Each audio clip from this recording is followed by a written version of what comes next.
जय हिंद दोस्तों, एक बार फिर से आप लोगों का स्वागत है हमारे YouTube चैनल गया जीएस पर। और रोज़ाना के जैसा आज फिर हम लोगों ने एक बार फिर से लुसेंट के ऊपर हिस्ट्री सेशन जो हमारा चल रहा है उसको फिर से हम आज लेकर आपके सामने उपस्थित हुए हैं। और उसी कार्यक्रम को आगे बढ़ाते हुए हम देखते हैं कि जो कल हमने छोड़ा था जहाँ से, उसी से हम लोग कंटिन्यू करते हैं। तो आइए देखते हैं कि कल जो लास्ट मैंने जो छोड़ा था उसमें मैंने आपको बताया था कि 4 वर्णों के बारे में पुरुष सूक्त में, है ना, यानी कि 10वें मंडल, ऋग्वेद के 10वें मंडल के पुरुष सूक्त में 4 वर्णों के बारे में बताया गया था। लेकिन फिर उसको मैंने वहाँ पर समाप्त कर दिया था वीडियो को। तो अब हम लोग यहाँ पर से देखेंगे कि वो 4 वर्ण कौन थे और वो कहाँ से उनकी जो उत्पत्ति है वो हम देखेंगे, है ना। तो देखेंगे कि 4 वर्ण में आपके एक थे ब्राह्मण, क्षत्रिय, वैश्य और शूद्र। ये 4 वर्ण हैं, जैसे कि एज यूजुअल आप जानते भी हैं। और इनके बारे में यह कहा जाता है कि इनकी उत्पत्ति जो है वो ब्रह्मा, है ना, या ब्रह्मा के लिए या महापुरुष जो हैं उनके जो ये ब्राह्मण है ना, तो महापुरुष के मस्तिष्क से जो उत्पत्ति हुई है वो हुई है ब्रह्मा की, यानी कि ब्राह्मण की। और भुजाओं से, है ना, भुजाओं से उत्पत्ति हुई है क्षत्रिय की। और पेट से जो हुआ है वो वैश्य की। और पैरों से जो हुआ है, तलवे से जो हुआ वो शूद्र की। अब इसका अर्थ को समझेंगे हम लोग, ठीक है। देखेंगे कि यानी कि ये जो उत्पत्ति हम बता रहे हैं कि एक ब्रह्मा यानी कि आप एक महापुरुष के, जब हम बोलते हैं कि मस्तिष्क से ब्राह्मण की उत्पत्ति होती है, तो इसका मतलब है कि शरीर का सबसे उच्च स्थान आपका सर है ना। तो इसलिए समाज में भी जो है सो ब्राह्मण की जो स्थिति होगी वो सर्वोच्च होगी। उसी तरह से भुजाओं से अगर हम बताते हैं कि ब्रह्मा के भुजाओं से अगर क्षत्रिय की उत्पत्ति होती है, तो इसका मतलब है कि हम जानते हैं कि क्षत्रिय जो होते हैं वो शक्तिशाली के शक्ति के रूप में जाने जाते हैं, यानी कि एडमिनिस्ट्रेशन और प्रशासन, यानी कि राजा, सेनापति के रूप में जो है सो वो क्षत्रियों को हम लोग जानते हैं, ठीक है, यानी एक ताकत, एक शक्ति के रूप में। चूँकि भुजा जो होता है वो क्या था, मसल पावर भी। हम लोग क्या करते हैं कि अपने बातचीत में भी इस शब्द का इस्तेमाल करते हैं कि मसल पावर होगा तो जीत जाओगे। मसल पावर भी इसमें क्या मतलब ताकत, अगर होगा तो हमसे तुम जीत जाओगे। तो यानी कि ये क्षत्रिय क्या होते थे। और पहले का जो एडमिनिस्ट्रेशन, जो प्रशासन होता था वो मसल पावर पर, यानी कि जिसके तलवार के बल पर जिसके तलवार में ताकत होगा वो क्या कर सकता है कि युद्ध को जीत सकता है। और वही जो है सो आपको बताया जाए कि जो क्षत्रिय है, चूँकि वो भुजाओं से पैदा हुए हैं तो चूँकि उनके पास शक्ति है। उसके बाद आएंगे वैश्य के ऊपर। वैश्य क्या है, समाज का बिजनेस क्लास है। ये कौन सी क्लास है? ये तो ये बिजनेस क्लास है, व्यापारी क्लास है। आप जानते हैं कि व्यापार जो होता है वो पेट भरने का काम करता है, इसलिए इनकी उत्पत्ति पेट से बताई गई है, इनकी स्थिति को बताने के लिए कि इनकी स्थिति क्या होगी। तो ये समाज में तृतीय स्थिति ये अपना रखेंगे, है ना। और शूद्र को चूँकि पैरों से बताया जा रहा है, तो इसलिए शरीर का सबसे निचला स्थान है, यानी कि उसके सबसे नीचे की स्थिति है। इसलिए समाज में भी जो शूद्र होंगे उनकी स्थिति क्या होगी, ये सबसे नीचे की होगी। तो इस तरह से हम समझेंगे कि ये जो महापुरुष के जो 4 जो शरीर के भाग हैं, उनसे उत्पत्ति के आधार पर हम इनको समाज पर इनकी स्थिति को स्थापित करेंगे। एक हो गया। दूसरी बात यहाँ पर यह है कि जो आर्यों की जो समाज थी, या तो वैदिक सभ्यता की समाज आप बोलिए और चाहे आप बोलिए आर्यों की समाज, तो यहाँ पर इनका जो समाज हुआ करता था वो पितृ प्रधान हुआ करता था या पितृ सत्तात्मक था। जैसे कि आपको मालूम है कि वैदिक सभ्यता जो थी, तो वैदिक सभ्यता में जो समाज था वो था मात्र सत्तात्मक, है ना। और मात्र सत्तात्मक का मतलब हम ये कहने का ये मतलब था कि जो सोसाइटी होता था उसमें महिलाओं की जो स्थिति थी वो पुरुषों से काफ़ी ऊपर थी। लेकिन यहाँ पर अब क्या होगा कि पितृ प्रधान हो जाएगा, यानी कि अब पुरुष की जो स्थिति समाज में हो जाएगी वो महिलाओं से ऊपर हो जाएगी। और वर्तमान भी स्थिति यही है। और उसका एग्जाम्पल आप समझेंगे कि अगर वर्तमान 2021 में भी आपसे बात किया जाएगा तो आपसे पूछा जाएगा कि बताइए कि वर्तमान में जो सोसाइटी हमारा वो कैसा सोसाइटी है, तो हम बताएंगे कि पितृ प्रधान है ना। यानी कि जो पावर है, यानी कहने कि बिजनेस हो, राजनीति हो, है ना, धन वगैरह हो, या किसी भी मामले में देखेंगे पुरुषों की जो है बढ़त वो हमेशा ज़्यादा है ना। महिलाओं को रात में आप बाहर नहीं निकल सकते हैं और बहुत सारे प्रतिबंध हमें देखने के लिए मिलता है, और पुरुष ही जो है सो प्रतिबंध लगाते हैं, ठीक है। तो ऐसे में हम कह सकते हैं कि अभी वर्तमान कह लीजिए या उत्तर वैदिक काल जो है वो पितृ प्रधान समाज हुआ करता था। सबसे छोटी इकाई जो होती थी, अगर हम एडमिनिस्ट्रेशन की अगर बात करेंगे, है ना, तो वैदिक सभ्यता में, ऋग्वैदिक सभ्यता में हम जो अभी पढ़ाई कर रहे हैं ये ऋग्वैदिक है सारा, है ना। तो ऋग्वैदिक सभ्यता में जो एडमिनिस्ट्रेशन होता था, तो वर्तमान में भी एडमिनिस्ट्रेशन होता है 2021 में, है ना। तो इसकी तो वर्तमान में भी अगर हम बात करेंगे तो बताइएगा कि सर्वोच्च इकाई एडमिनिस्ट्रेशन का, प्रशासन का कौन है। तो हम जानते हैं कि कैबिनेट मिनिस्ट्री सबसे सर्वोच्च है, यानी कि रेल मंत्रालय, है ना, आपका शिक्षा मंत्रालय, इन सबको मिल करके जो यूनिट बनता है तो उसको हम लोग कैबिनेट मिनिस्ट्री कहते हैं। तो द सर्वोच्च यूनिट जो हुआ, है ना, the great unit of the administration जो है वो क्या है, तो हमारा मंत्रालय है। और आज के डेट में भी अगर हम सबसे छोटी इकाई की अगर बात करेंगे तो सबसे छोटी इकाई कौन सी है, तो हमारा परिवार है। तो परिवार को ही यहाँ पर क्या बोलते हैं, कुल। तो ऋग वैदिक काल में भी सबसे छोटी इकाई होती थी एडमिनिस्ट्रेशन की, कुल हुआ करता था, यानी कि परिवार। और आज के डेट में भी हमारा परिवार ही सबसे छोटा इकाई होता है। और उसके प्रधान जो होते हैं, है ना, हमारे पिता या दादा होते हैं। तो उस समय जो कुल होते थे, तो कुल के यानी परिवार के जो हेड होते थे उनको कुलपति कहा जाता था। क्या कहते थे हम लोग उस समय भी, हम लोग कुलपति कहा जाता था। ठीक है, आज के डेट में भी कुलपति होते हैं। ठीक है, तो याद रखिएगा सबसे छोटी इकाई क्या है, कुल है। और कुल के जो हेड होंगे उसको क्या बोलेंगे, कुलपति कहते हैं। ठीक है, उसके बाद देखेंगे कि क्या स्त्रियां यज्ञ में भाग लेती थी, तो यस, स्त्रियां जो होती थी वो यज्ञ में भाग लेती थी। ठीक है, और यज्ञ में जो भाग लेती थी किसके साथ, तो अपने पति के साथ जो है वो यज्ञों में भाग लेती थी। और अगर बात करेंगे बाल विवाह का, तो उस समय बाल विवाह नहीं होता था, है ना। क्या उस समय पर्दा पड़ता था, तो नहीं होता था। तो ऋग वैदिक काल में ना तो बाल विवाह होता था। बाल विवाह का मतलब होता है कि कम उम्र में बच्चियों की शादी करना या बच्चों का शादी कर देना, तो उस समय नहीं होता था। तो देखिए कितना अच्छा है, ऋग वैदिक काल कितना अच्छा है, स्त्रियों की स्थिति भी अच्छी है ना। बाल विवाह नहीं हो रहा, पर्दा प्रथा नहीं है। और स्त्रियां क्या कर सकती थी, तो स्त्रियां शिक्षा ले सकती थी, है ना। तो स्त्रियां शिक्षा ले सकती थी, बोलने से काम नहीं चलेगा, आपको प्रूफ करना पड़ेगा कि क्या स्त्रियां शिक्षा लेती थी। तो उनका नाम बताइए आप, वो कौन कौन स्त्रियां थी जिन्होंने शिक्षा लिया, तो बोलेंगे लोपामुद्रा, घोषा, सिक्ता, अपाला। ठीक है, विश्ववरा, आपको लुसेंट में कुछ और नाम दिया होगा, है ना। तो विश्ववरा, अलग अलग किताब में कुछ नाम फर्क पड़ सकता है। तो ये सब महिलाएं जो थी वो विदुषी महिलाएं थीं। उसमें देखिए लिखा होगा लुसेंट में विदुषी महिलाएं।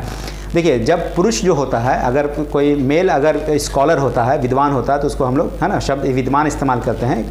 लेकिन जब महिलाएं अगर विद्वान होती हैं तो उनके लिए विद्वान नहीं, विदुषी शब्द का इस्तेमाल किया जाता है ना। फीमेल स्कॉलर को हम लोग विदुषी कहते हैं। ठीक है, विदुषी महिलाएं थी। इनमें से एक और महिलाएं थी गार्गी। तो गार्गी ने क्या किया था कि याज्ञवल्क्य के साथ वाद विवाद में, डिस्कशन में, है ना, उनको हरा दिया था। गार्गी को याद रखें, गार्गी बहुत काफ़ी विदुषी महिला थी, काफ़ी ज्ञानी थी ये। तो इन्होंने याज्ञवल्क्य को क्या किया था, पराजित किया था डिबेट में, थेथरोलॉजी में नहीं, है ना। किसमें, आज की डेट में थेथरोलॉजी होता है। ठीक है, तो थेथरोलॉजी में नहीं इन्होंने मतलब कि पराजित किया था किसी को, बल्कि किस में किया था कि डिस्कशन में, है ना, पढ़ाई लिखाई के ऊपर, एक टॉपिक के ऊपर ये हुआ था। आगे देखेंगे अमाजू। अमाजू किसको कहते थे, वो महिलाएं जो जीवन भर अविवाहित होती थी उनको हम लोग अमाजू कहते थे। ठीक है, उसके बाद देखेंगे, देखिए ये अभी आपको क्या करेगा कि पूछ देगा कि स्त्रियों की स्थिति कैसी थी ऋग वैदिक काल के में, स्त्रियों की स्थिति कैसी थी, लिखे सारे स्थिति के बारे में, है ना। उसके बाद चूँकि हम लोग तो पीटी फैक्ट्स वगैरह पढ़ रहे हैं ना, तो फैक्ट्स में हम आपको ज़्यादा एलोब्रेट नहीं कर रहे हैं ना, बिल्कुल छोटा चीज़ बता दे रहे हैं। अगर आप चाहेंगे तो इसी को काफ़ी लंबे, है ना, अपना लिख सकते हैं लॉन्ग करके।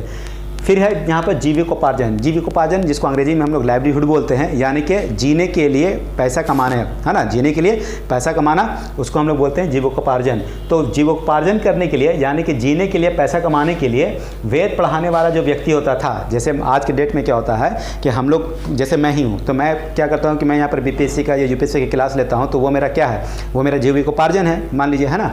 तो उसी तरह से एक व्यक्ति है जो कि वेद पढ़ा करके अपना पैसा कमा करके अपने जीवन को चला रहा है, तो वैसे व्यक्ति को क्या कहेंगे, तो उसको उपाध्याय कहेंगे। वैसे तो मुझे अगर आप बात करें तो मैं अध्यापक हूँ, है ना, क्योंकि मैं पढ़ाता हूँ, लेकिन अगर मैं वेद पढ़ाऊँगा जीवन जीने के लिए तो उसको क्या बोलेंगे हम लोग, उपाध्याय बोलेंगे। ठीक है, देखेंगे कि इस समय जो वैदिक के सभ्यता के लोगों के लिए, यानी कि आर्यों के लिए जो मुख्य पेय पदार्थ, क्या कौन सा पदार्थ, देखिए वर्ड उसमें लिखा होगा पेय। पेय का मतलब होता है पीने वाला, है ना, पीने के योग्य।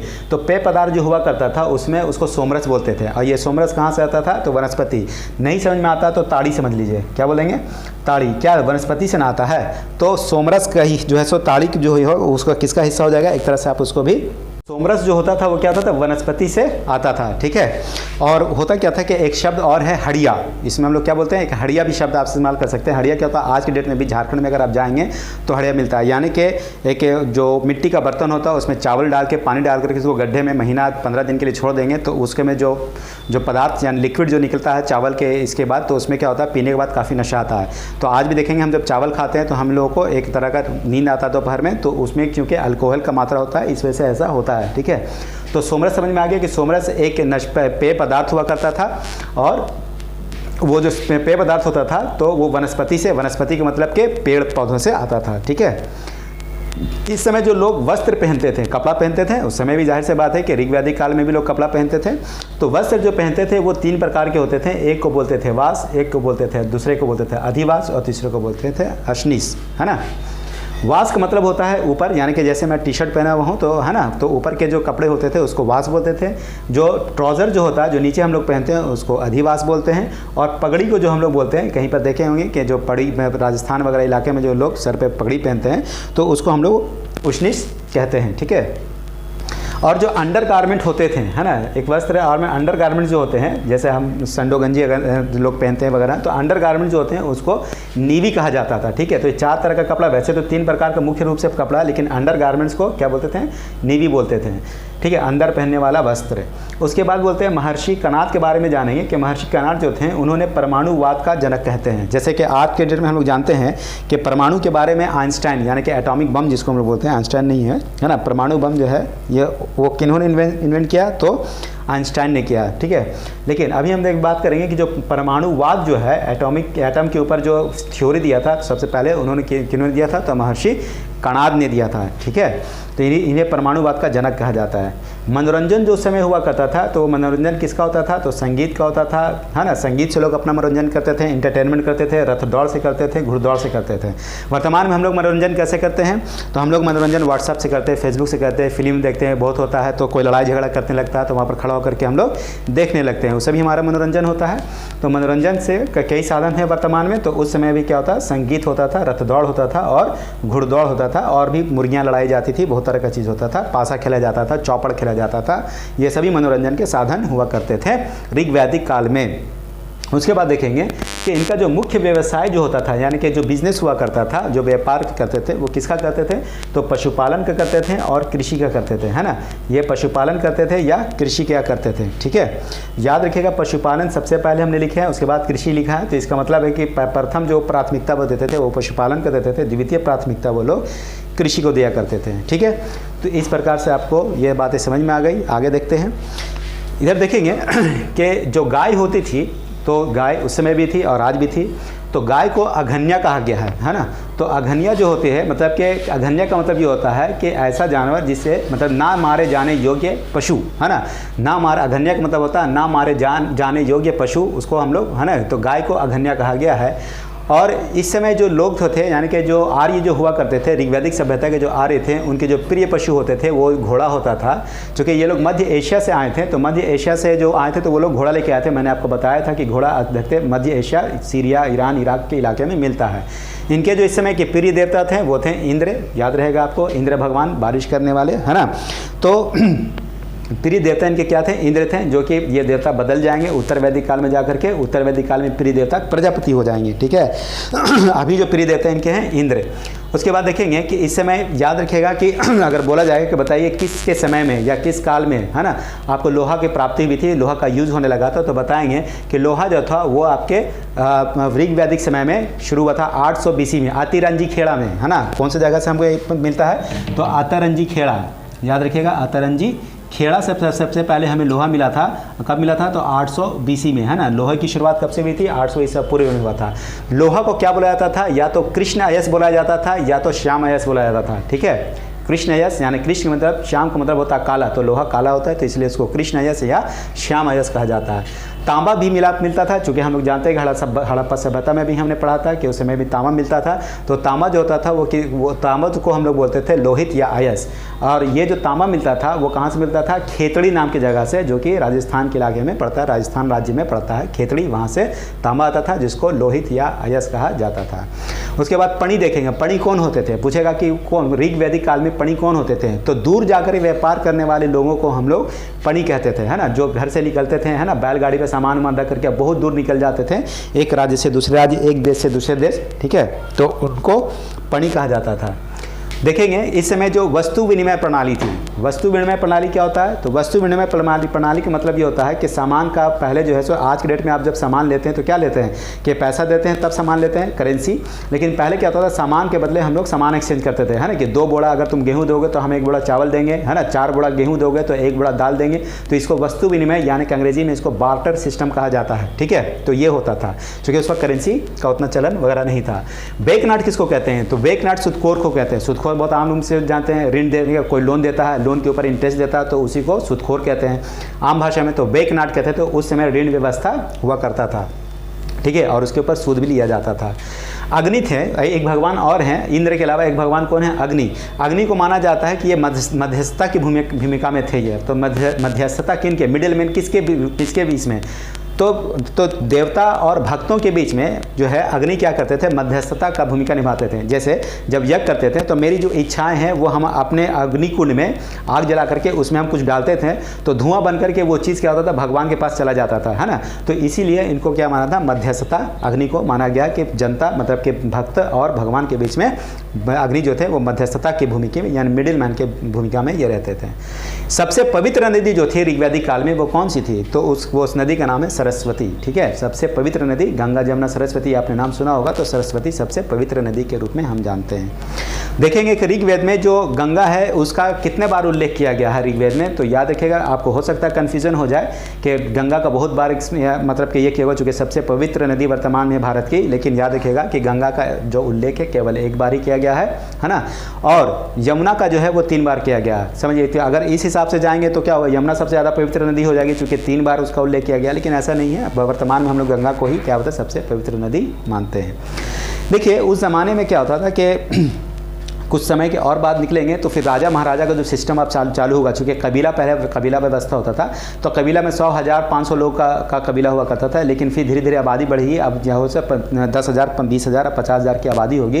तो वहाँ पर क्या होगा कि जो प्रशासक का जो नाम होगा वो बदल जाएगा, है ना। तो प्रशासक का नाम अलग अलग क्षेत्रों में अलग होगा। जैसे वर्तमान में अगर बात करेंगे तो भारत का जो मुख्य प्रशासक है वो कौन है? प्रधानमंत्री है। तो कहीं पर आपके राष्ट्रपति होंगे, तो कहीं पर जो है सो आपके किंग होंगे, है ना। तो इस तरह से यहाँ पर भी क्या था कि पूर्वी भारत में यानी कि बिहार, यूपी, झारखंड की अगर बात करेंगे तो यूपी नहीं बल्कि बिहार हो गया, झारखंड हो गया, उड़ीसा हो गया, तो पूर्वी भारत में जो राजा होता था उसको सम्राट कहा जाता था। पश्चिम भारत में जो राजा होता था उसको स्वराट कहा जाता था। उत्तर भारत में जो राजा होता था उसको विराट कहा जाता था। दक्षिण में भारत में जो राजा होता था उसको भोज कहा जाता था। और मध्य भारत में जो राजा होता था उसको राजा ही कहा जाता था। आपने सुना होगा कहाँ गंगू तेली कहाँ राजा भोज, मतलब कहीं कहाँ राजा भोज कहाँ गंगू तेली, तो ये दक्षिण में है ना राजा भोज यानी कि राजा भोज, है ना। तो दक्षिण भारत में भोज, इसको ठीक से याद किया। पूर्व में जैसे अशोक, सम्राट अशोक शब्द का इस्तेमाल हम लोग करते हैं, तो पता चल गया कि पूर्वी भारत में सम्राट अशोक किधर थे? बिहार से, मगध से बिलोंग करते थे। तो पूर्वी भारत के राजा को हम लोग सम्राट कहा करते थे, ठीक है। तो इस तरह से इन पांचों को जो है सो याद कर लेगा। पूर्वी भारत में सम्राट, पश्चिम में स्वराट, उत्तर में विराट, है ना, दक्षिण में भोज होते थे और मध्य भारत में राजा होते थे। तो आज का जो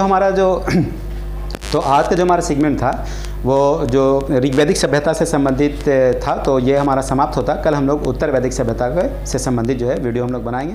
तब तक के लिए सभा समाप्त किया था। धन्यवाद।